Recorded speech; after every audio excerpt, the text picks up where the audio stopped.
Vo Vranove nad Topľou sa uskutočnila v poradí už tretia módna prehliadka talentovanej návrhárky Jarky Kocanovej z Cabova. Pripraviť samotnú prehliadku trvalo mladej autorke takmer rok. Predviesť jednotlivé modely jej pomohlo spolu 21 modeliek. Inšpiráciou jej boli materiály navonok nepoužiteľné. Kusky látky, vypáraná voľna a nielen to. Desiatky dní strávených šitím ale nevyšli na zmar a nad výsledkami práce sa mohla pokochať nielen blízka rodina a priatelia, ale aj široké okolie.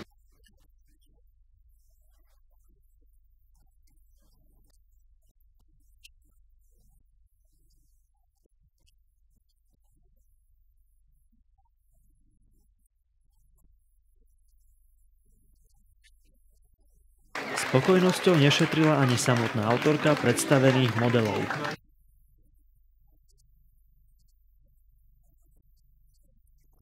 K tomu, aby bola táto vysoká ambícia na budúci rok naplnená, jej samozrejme držíme palce.